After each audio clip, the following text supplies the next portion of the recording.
जय हिंद साथियों। तो बीएससी एकेडमी में आपका स्वागत है। तो आज हम शुरू करते हैं करंट अफेयर्स। एक्चुअल में हमारे रोज लाइफ में क्या घटनाएं घटती है और आने वाले जितने भी पेपर हैं उन सभी पेपर में करंट अफेयर्स का योगदान सबसे ज्यादा है। तो आज मैं बात करूंगा कि आप इस सब्जेक्ट को कैसे पढ़ सकते। तो डेली करंट अफेयर्स में हम स्वागत करते हैं और आज हम पूरे 2 तारीख की जितनी भी घटनाएं घटी है और 2024 में जो भी घटनाएं हुई है उन सभी के बारे में हम वन बाय वन करके डिस्कस करते हैं। चलिए चलते हैं सबसे बेहतरीन न्यूज के साथ। और सबसे फर्स्ट हमारा न्यूज है कि गुजरात ने नए साल के पहले दिन राज्य में कितने स्थानों पर सामूहिक सूर्य नमस्कार करने का गिनीज वर्ल्ड बुक रिकॉर्ड दर्ज किया है।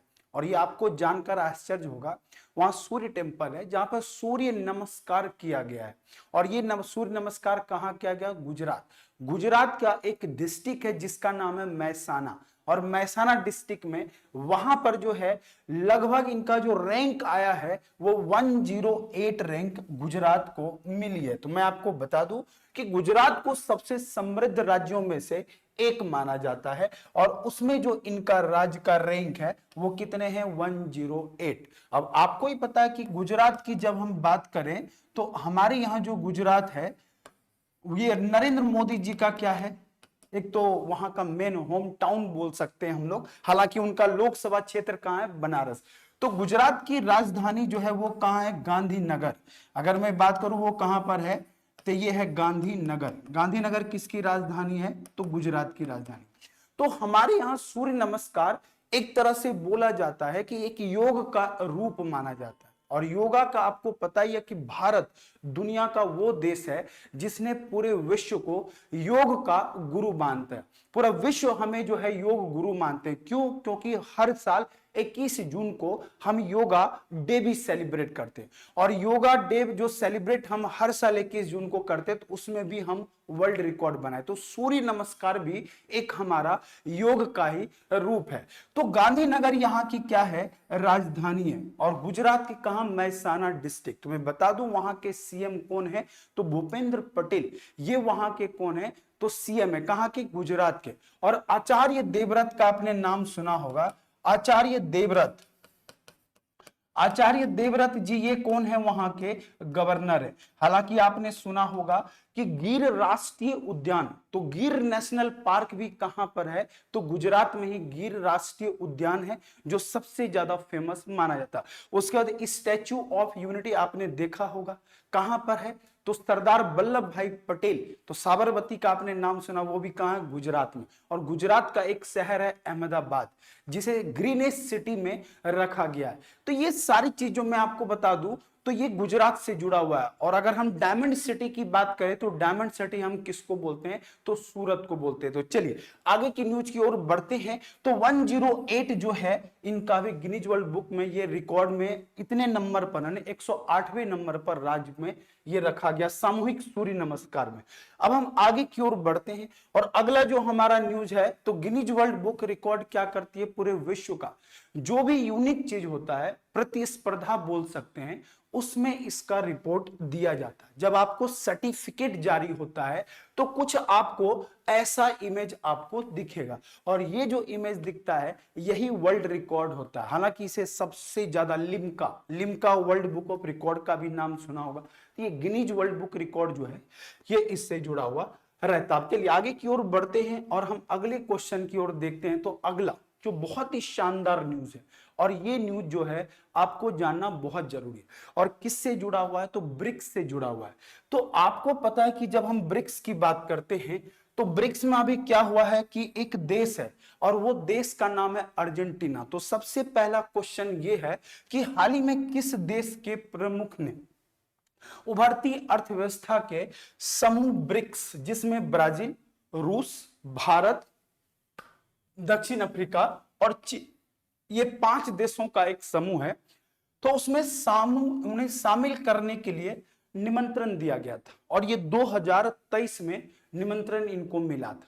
लेकिन इन्होंने क्या किया, 2024 में मतलब 1 जनवरी 2024 से ब्रिक्स के 6 नए सदस्य की वेलकम होनी थी। मतलब ब्रिक्स में अब टोटल 11 देश हो जाता, लेकिन उनमें से एक देश ने उसको खारिज कर दिया। तो मैं आपको बता दूं वो कौन सा देश है जिसने इसमें शामिल होने से आधिकारिक तौर पर अस्वीकार कर लिया, मतलब डिक्लाइन, मतलब उन्होंने पूरी तरह से सिरे से खारिज कर दिया और बोला कि मैं अभी ब्रिक्स देश का मेंबर नहीं बनूंगा। तो इनमें से वो देश है जिसे हम बोलते हैं अर्जेंटीना। और अर्जेंटीना, ब्यूनस आयर्स का आपने नाम सुना होगा, ये इसकी क्या है, राजधानी है। और अर्जेंटीना की जो करेंसी है वो क्या है, पेसो। तो पेसो अर्जेंटीना की करेंसी है और यहां पर इन्होंने क्या किया है, पूरी तरह से खारिज कर दिया। तो सबसे पहले जो ब्रिक्स है, जो आप ब्रिक्स देख रहे हैं, ये एक्चुअल में 2009 में ये पहले कितने देशों का समूह था। हालांकि हिस्ट्री पढ़िएगा तो 2008 में ही नींव डाली गई थी, बट जब पहली बार इसका मीटिंग हुआ था तो 2009 में इसमें 4 देशों के द्वारा, यानी कितने कंट्री थे, 4 कंट्री इसमें शामिल थे। 4 देश के द्वारा इसकी शुरुआत होती, जिसमें ब्राजील, रसिया, इंडिया और चाइना।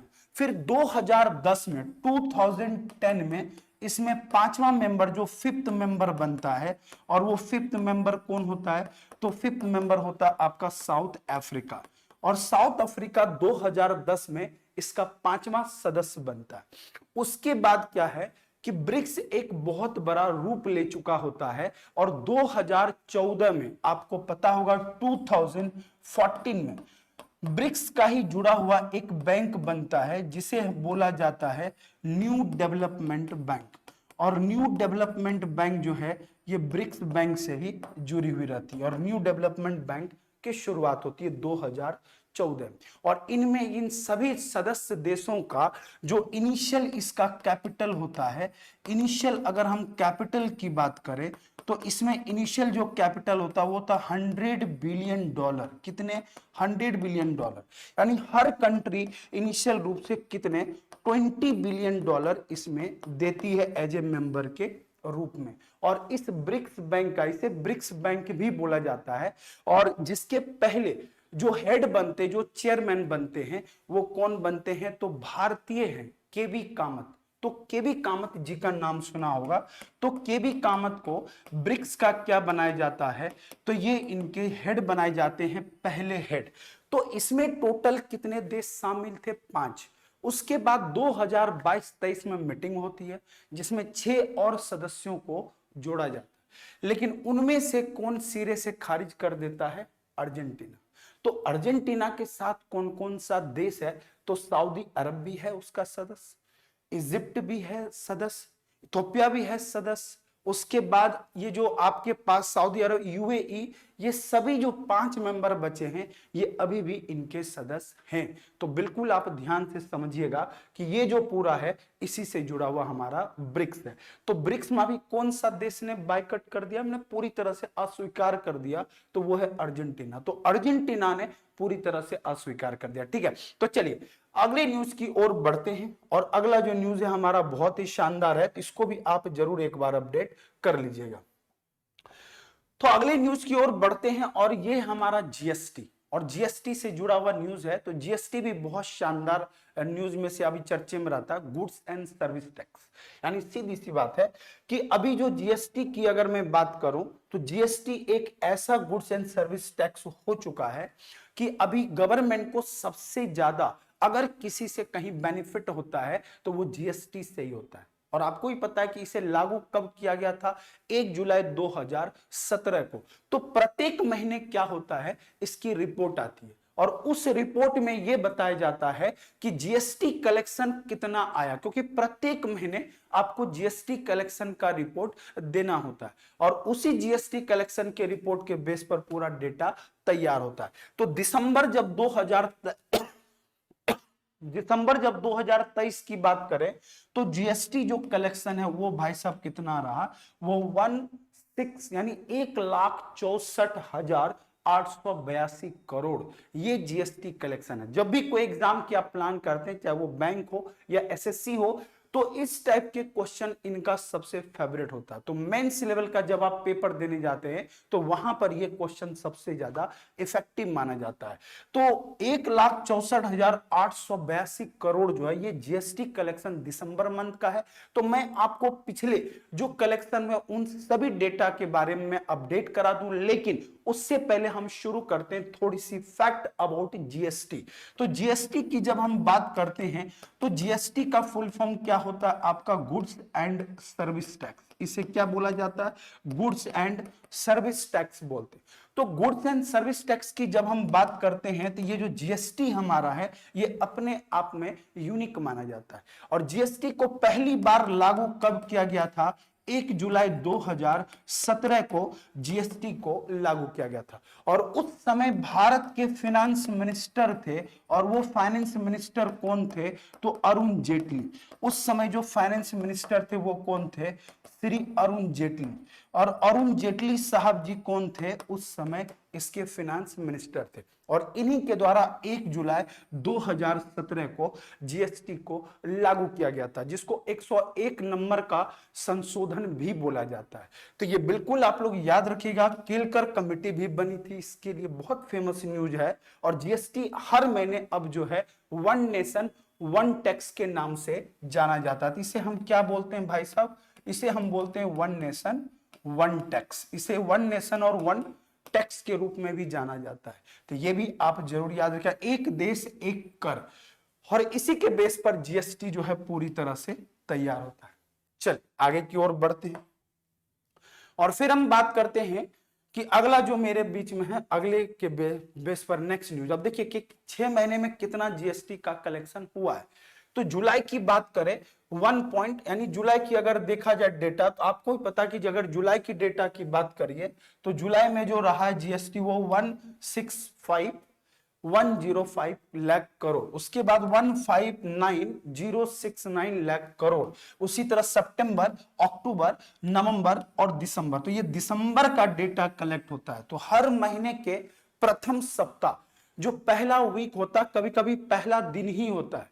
तो जैसे 2 तारीख को इसे बताया गया तो 2 तारीख में इसे शो किया गया है। तो ये आप बिल्कुल ध्यान में रखिएगा। तो 1,64,882 करोड़ है ये दिसंबर का डेटा। तो 6 महीने के प्रीवियस डेटा आपसे पूछे जाते हैं। क्लियर है? अब हम अगर बात करें आगे का, तो अगला जो न्यूज है वो हमारा है कोटक महिंद्रा बैंक। और आपको ही पता होगा कि Kotak Mahindra bank private sector bank की बहुत ही शानदार परफॉर्म करने वाली बैंक है। इवन मैं बता दूं कि अगर कोटक महिंद्रा बैंक की बात करें तो उदय कोटक जो इसके कौन थे? सीईओ थे। तो अभी क्या हुआ? आरबीआई ने 3 साल के लिए कोटक महिंद्रा बैंक के एमडी और सीईओ नियुक्त किया गया है। और ये जो नियुक्त किए गए, किनको नियुक्त किया गया है ये आप बिल्कुल ध्यान से सुनिएगा। तो इनको जो बनाया गया है तो इनका नाम जो है भाई साहब कौन? रजनीश कुमार, दीपक गुप्ता या उदय कोटक। तो उदय कोटक खुद ही इसके क्या थे? हेड हुआ करते थे। तो अभी जो इनकी कमेटी बनी है ये याद रखिएगा, उदय कोटक। तो उदय कोटक जी को कोटक महिंद्रा बैंक का प्रबंधन निदेशक बनाया गया। और प्रबंधन जब निदेशक की बात करते हैं तो दीपक गुप्ता जो है ये अभी बने हैं उदय कोटक के जगह पर। ठीक, और इनको 3 साल के लिए बनाया गया। अब अगर मैं बात करूं इनके लिए तो मैं आपको बता दूं रिसेंट में जो जो हमारे यहाँ के अभी हेड बने हैं उन सभी के बारे में एक बार देख लीजिए। जैसे फाइनेंस कमीशन मतलब वित्त आयोग, 16वें वित्त आयोग के कौन थे? अरविंद पनगड़िया। तो अरविंद पनगड़िया साहब ये कौन है? तो ये अभी 16वें फाइनेंस कमीशन के हेड बने। और अगर मैं बात करूं 15th नंबर के कौन बने हैं तो वह है एनके सिंह। एनके सिंह जो है 15th फाइनेंस कमीशन के ये हेड बने। उसके बाद सेक्रेटरी अगर मैं बात करूं 16वें वित्त कमीशन का, यानी तो वो कौन है? ऋत्विक राजदान पांडे। उसके बाद एलआईसी के हाल ही में रिस्क ऑफिसर एलआईसी का भी कौन बने हैं? तो ये सुंदर कृष्णा। ये रिप्लेस किसको किए? प्रताप चंद्र को इन्होंने रिप्लेस किया। थर्ड अगर हम बात करें पार्ट टाइम कोटक महिंद्रा के किनको बनाया गया था तो वो था भाई साहब सीएस राजन। और सीएस राजन को इनको कोटक महिंद्रा बैंक के क्या बनाए गए? पार्ट टाइम चेयरमैन बनाए गए थे। और इंटरिम अभी एमडी और सीईओ किनको बनाया गया? एसएफबी का सतीश कुमार कालरा। तो ये नाम जरूर आप याद रखिएगा। तो कोटक महिंद्रा बैंक को बैंक की लाइसेंस भी मिली थी और बहुत दिन तक जो था इसके सीईओ कौन रहे थे, इसके सीईओ रहे थे कौन, उदय कोटक। अब उन्होंने हैंड ओवर कर दिया और उसके बाद ये नाम सबसे ज्यादा चर्चे में। तो बिल्कुल आप इसको एक बार देखिए, एनालिसिस करिए और इसी में पूरा आपको दिख जाएगा। क्लियर है?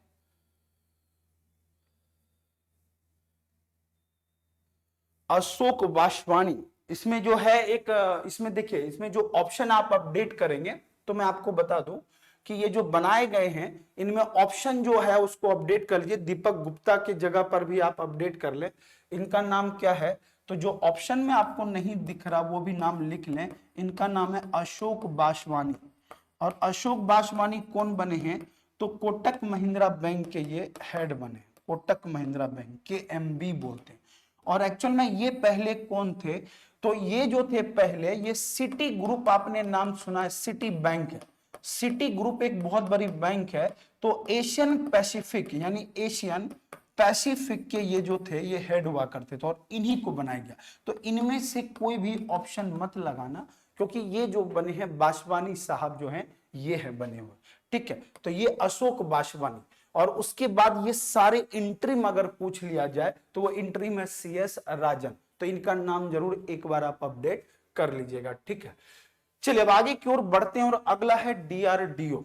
और मैं आपको बता दूं, DRDO डिफेंस रिसर्च और डिफेंस रिसर्च डेवलपमेंट ऑर्गेनाइजेशन, ये बहुत फेमस है। इसको बोलते हैं हम लोग डिफेंस रिसर्च डेवलपमेंट ऑर्गेनाइजेशन, इसे बोला जाता है defence research development organisation, DRDO। अब जब हम DRDO की बात करते हैं तो डिफेंस रिसर्च डेवलपमेंट ऑर्गेनाइजेशन ये एक ऐसी संस्था है जिसकी स्थापना पहली बार कब हुई थी? तो 1 जनवरी 1958 1958 को इसका जो है स्थापना हुआ था। अब जो इसका स्थापना 1 जनवरी को हुआ था, तो प्रत्येक वर्ष हर साल हम स्थापना वर्ष मनाते, मतलब इस्टेब्लिशमेंट ईयर सेलिब्रेट किया जाता। और जो इस्टेब्लिशमेंट ईयर है वो हर साल 1958 को इसकी स्थापना हुई थी। और अभी वर्तमान में अगर हम बात करें तो ये 66 नंबर का क्या सेलिब्रेट किया गया है? तो 66 नंबर का हमने सेलिब्रेट किया है क्या? स्थापना दिवस। समीर वी कामत जी का नाम सुना होगा, DRDO के जो हेड है। तो DRDO के जो है हेड समीर वी कामत, ये कौन है? ये अभी DRDO के हेड हैं। तो इनका नाम जरूर आप याद रखिएगा। समीर वी कामत कौन है? तो DRDO के चेयरमैन है। तो इसको आप एक बार नोट कर लीजिए, फिर हम बात करते हैं। क्लियर है?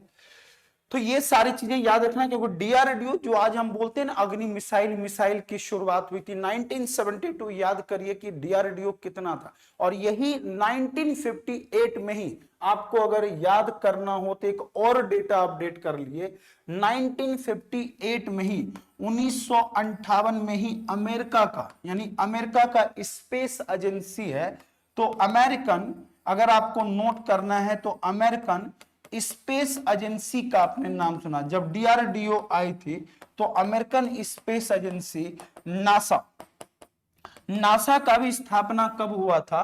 तो ये 1958 का ही है। तो ये भी आप अपडेट कर सकते हैं, पेपर में बहुत बार पूछा जाता है।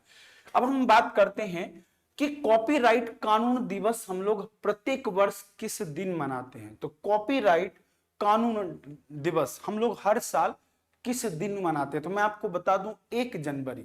1 जनवरी जो हमारा होता है, ये 2-3 डे आप याद रख लीजिएगा, क्योंकि 1 जनवरी को कॉपीराइट डे भी सेलिब्रेट होता है। सबसे पहली चीज है कॉपीराइट डे जो है ये 1 जनवरी को ही मनाया जाता है।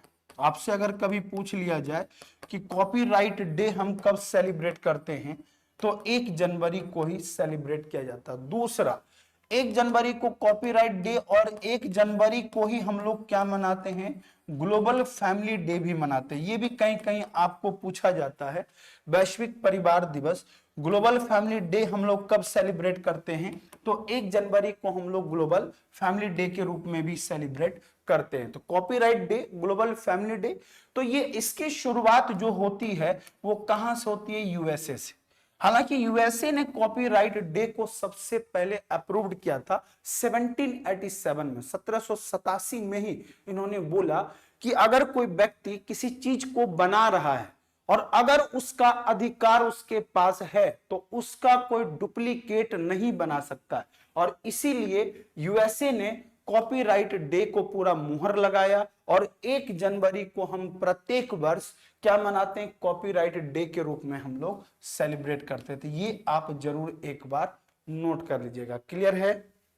ये बस याद रखिएगा। चलिए, तो अगर आगे की ओर बढ़ते हैं और अगला जो हमारा न्यूज है वो भी हमारा विश्व शांति दिवस। और विश्व शांति दिवस की जब हम बात करें तो भाई साहब ये कैथोलिक का नाम सुना होगा। कैथोलिक लोग यहाँ पर क्या करते हैं? सेलिब्रेट करते हैं। और 1 जनवरी की जब हम बात करते हैं तो 1 जनवरी को हम लोग विश्व शांति यानी वर्ल्ड डे ऑफ पीस बोलते हैं। इसे बोला जाता है वर्ल्ड डे ऑफ पीस। तो वर्ल्ड डे ऑफ पीस जो हम सेलिब्रेट करते हैं वो कब करते हैं? तो ये किया जाता है 1 जनवरी को, वर्ल्ड डे ऑफ पीस। ये बिल्कुल आप लोग याद रखिएगा। क्लियर है सबको? तो वर्ल्ड डे ऑफ पीस हम लोग कब सेलिब्रेट करते हैं? तो ये 1 जनवरी को हम लोग हर साल सेलिब्रेट करते हैं। तो ये बिल्कुल याद रखिएगा। ऐसे भी अगर मैं आपको बता दूं कि कुछ इंपॉर्टेंट डे अगर अपडेट करना हो तो जनवरी के इंपॉर्टेंट डे हम लोग अपडेट कर ले, जिनमें से आपका तो 1 जनवरी तो हो ही गया। उसके बाद देखिएगा 9 जनवरी बहुत फेमस है। 9 जनवरी को हम लोग क्या मनाते हैं? प्रवासी भारतीय दिवस। इसे हम लोग क्या सेलिब्रेट करते हैं? प्रवासी भारतीय दिवस हम लोग मनाते हैं। और प्रवासी भारतीय दिवस हम लोग कब मनाते हैं? 9 जनवरी को। उसके बाद आपको पता होगा 10 जनवरी को हम लोग क्या मनाते हैं? तो हम लोग हिंदी दिवस मनाते हैं। विश्व हिंदी दिवस मनाते हैं कब? तो ये मनाते हैं आप 10 जनवरी को।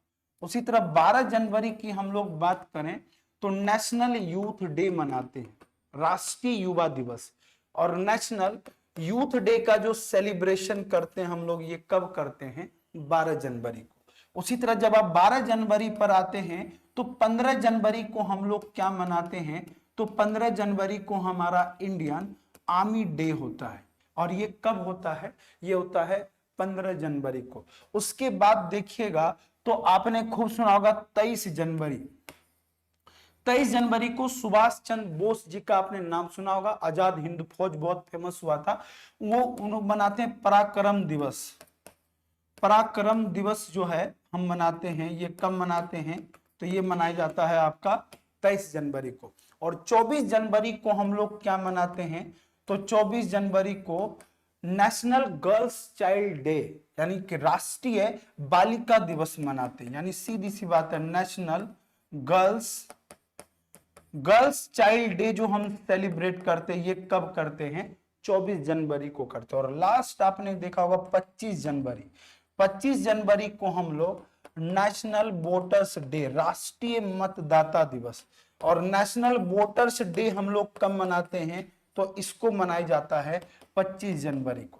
और 26 जनवरी को कस्टम डे मनाते हैं। तो ये जो सारी चीजें मैंने आपको यहां पर बताया है, तो जनवरी का अगर डेटा आपको पढ़ना है तो आप डेली 10 मिनट में इसको रिवाइज कर सकते हैं। और ये सबसे बेस्ट अप्रोच है करंट अफेयर्स को डिस्कस करने का। तो करंट अफेयर्स एक ऐसा पार्ट है जिसे आप अगर पर डे रिवीजन करिए, पर डे माइंड में अपडेट करिए, तो डेटा आपके अंदर बढ़ता चला जाएगा और उसी के बेस पर हमारा ये डेटा पूरा अपडेट होता है। तो बिल्कुल आप याद रखिएगा कि यहां जो मैंने आपको डेट बताया, ये सारे डेट हमारे पेपर में बार बार पूछे जाते हैं। और जहां पर ये बार बार क्वेश्चन आते हैं तो ये मान के चलिए हमारे लिए सबसे इंपॉर्टेंट माना जाता है। तो इसलिए ये सारे चीजों को हमने यहां पर डिस्क्राइब कर दिया कि 1 जनवरी, 9 जनवरी प्रवासी भारतीय दिवस, क्योंकि पिछले बार जो 17 नंबर का प्रवासी भारतीय दिवस मनाया गया और ये कहां मनाया गया? इंदौर में।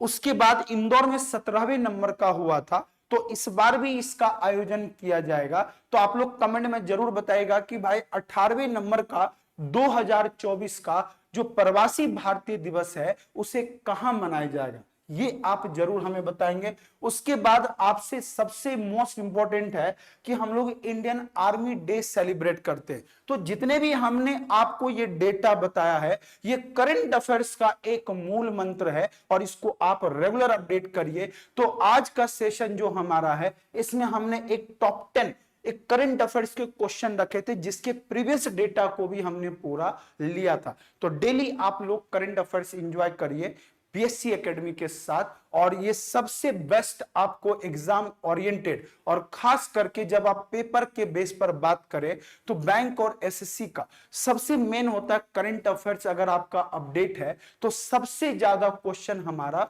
करंट अफेयर्स से ही पूछा जाता है। अब आप उसको कितना डेप्थ में पढ़ते हैं, ये मेन उसका पार्ट होता है। ठीक है, तो ये सारी चीजें हमने यहां पर बता दिया, तो इसको आप जरूर एक बार अपडेट कर लें। क्लियर है? तो ये चीजें मैंने आपको, इसका स्क्रीनशॉट भी भेज दिया जाएगा, पीडीएफ भी शेयर कर दिया जाएगा, कोई दिक्कत नहीं है। तो ये जो हमने यहाँ पर बनाया है, इसको पूरा आप लेके चलिए।